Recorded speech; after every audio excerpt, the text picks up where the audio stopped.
So what is corporation? A corporation is a standalone legal entity separate from its owners or shareholders. It has its own rights, privileges, and liabilities apart from the individuals who form it. So this means it can enter contracts, loan and borrow money, sue and be sued, hire employees, own assets, and pay taxes. So the most important aspect of a corporation is limited liability, which means that shareholders have the right to participate in the profits through dividends and or the appreciation of stock, but are not personally liable for the company's debts. So, characteristics of corporation, balik, nara. So, characteristics of a corporation business. So, number one, legal entity. A corporation is a separate legal entity from its owners, known as shareholders. So, it is created by operations of law and has the right of succession. The second characteristic of a corporation business is limited liability. One of the main advantages of a corporation is limited liability. The shareholders' personal assets are protected and their liability is limited to the amount of their investment in the corporation. So this means that shareholders are not personally responsible for the debts and liabilities of the corporation. So number three, ownership transfer. Ownership in a corporation is represented by shares of stock which can be easily transferred from one shareholder to another. So, kay ba ang corporation is daghan ang tag-iya. So, easy ra siya nga mobalhin or baguhan og tag-iya. That's it. This allows for the easy transfer of ownership and facilitates investment in the corporation. The fourth characteristic of a corporation business is continuous existence. So, wala dyan na siya kawadaan, magpadayon-padayon gyapon na siya. So, a corporation has perpetual existence, meaning it can continue to exist even if the shareholders change or pass away. Or bisan pag bago-bago ang mga shareholders or na-dead ba na siya, continue gyapon ang existence sa isang corporation. So, this provides stability and continuity for the business.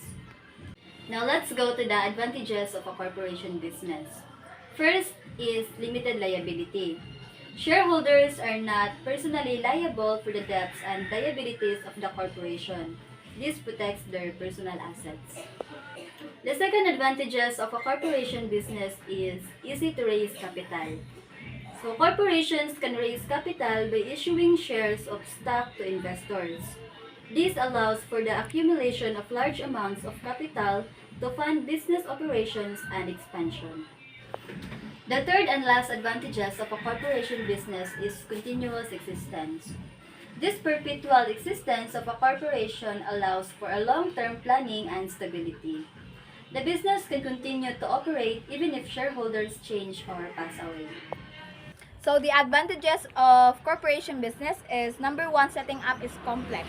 The process of setting up a corporation involves legal requirements such as filing articles of incorporation, issuing stock, and complying with regulatory requirements rather. So, ang meaning ana is setting up is complex. So, lisod siya gamon kay corporation dako siya nga business.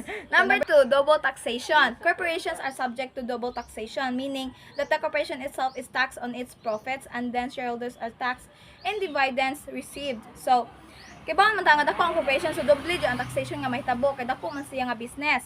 So, number 3, last is costly formation. Forming a corporation can be more expensive compared to other forms of business organizations as sole proprietorship or partnership. So, para sa giyong ganiha is dako kanang complex ang iyahang pagama and mahal sa ang pagama kay tungod kay dako siya nga business. One example of a corporation business is Jollibee. So, Jollibee is a fast food corporation based in the Philippines. It was incorporated on January 1978 and it operates and franchises quick service restaurants under various trade names. Okay. So real life examples, which is Jollibee Corporation. It is owned by Jollibee Foods Corporation or JFC, which is a publicly traded company in the Philippines.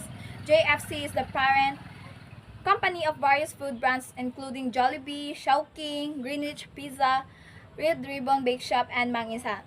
Jollibee Corporation has expanded globally and has outlets in Southeast Asia, North America, Middle East, East Asia, and Europe. It has successfully established itself as a global fast food brand, catering to the specific taste and preference of different markets. So, example an is Jollibee kibaw nang nga daghan man jud nga daghang fast food man jud number 1 jud ang Jollibee, daghan kayong business nga gapalibot sa Pilipinas.